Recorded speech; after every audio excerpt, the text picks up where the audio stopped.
കേക്കൊക്കെ വാങ്ങി നേരെ വീട്ടിലോട്ട് പോയിട്ടോ. അന്ന് സിസ്റ്ററിൻ്റെ ബർത്ത്ഡേ. അപ്പോൾ അവൻ വള്ളിക്കാടുള്ള അവിഷൂർ എന്ന് പറഞ്ഞ ബേക്കറി കേക്ക് ഓർഡർ ചെയ്യിപ്പിച്ചത്. അപ്പോൾ അത് വാങ്ങിയിട്ട് നേരെ വീട്ടിലോട്ട് വന്നു. അങ്ങനെ അനിയത്തിക്കുള്ള കേക്ക് ഏട്ടനും പങ്കായിട്ട് കൊടുത്തു. പിന്നെ കുറച്ച് നമ്മൾ സാധനങ്ങൾ ഗിഫ്റ്റായിട്ട് അവൾക്ക് മേടിച്ചിട്ടുണ്ട്. അത് പുറകെ വരുന്നുണ്ട് കേട്ടോ. അത് വേറൊരു വീഡിയോ ആയിട്ട് ഞാൻ ഇടാം. അങ്ങനെ കേക്കൊക്കെ മുറിച്ച് കഴിഞ്ഞപ്പോഴത്തേക്ക് പിന്നെ എൻ്റെ പങ്കായിട്ട് ഞാനൊരു ഗിഫ്റ്റ് കൊടുത്തു കേട്ടോ. ആൾ പ്രതീക്ഷിച്ചാണതല്ല ഗിഫ്റ്റ് കിട്ടുമെന്ന് കേട്ടോ. ഇല്ല കേക്ക് മാത്രമേ ഉള്ളെന്ന് വിചാരിച്ചിരുന്നു. അപ്പോഴത്തേക്ക് ഗിഫ്റ്റ് കൊടുത്തപ്പോഴത്തേക്ക് ഒരു വളിച്ച ചിരി ആ മുഖത്ത് കാണുന്നില്ലേ നിങ്ങൾ.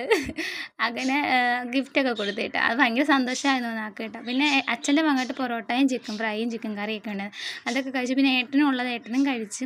പിന്നെ ഞങ്ങൾ കുറച്ച് നേരം അവിടെ ഇരുന്ന് കേട്ടോ. പിന്നെ നമ്മുടെ വീട്ടിൽ ഡോഗ് വേറെ 2 ഡോഗ് പുറത്തുനിന്ന് നടക്കും കേട്ടോ. അവന്മാർക്ക് ഫുഡൊക്കെ വെച്ച് കൊടുക്കും. ഏട്ടനും അല്ല ഞങ്ങളും ഒക്കെ വെച്ച് കൊടുക്കും. മനുഷ്യനെ സ്നേഹിക്കുന്ന കേട്ടോ ഇതുങ്ങളെയൊക്കെ സ്നേഹിക്കുന്ന കേട്ടോ. നമ്മൾ ഒരു നേരം കൊടുക്കുന്ന ആഹാരത്തെ നന്നെങ്കിലും ഒളിമ്പിച്ച് കണ്ടാൽ കാണിക്കും കേട്ടോ. അങ്ങനെ പിന്നെ നമ്മൾ കുറച്ച് ഫുഡൊക്കെ എടുത്ത് ഇറങ്ങാൻ സമയപ്പോഴത്തേക്ക് കണ്ണമ്മന് ഭയങ്കര വിഷമമാണ് കേട്ടോ.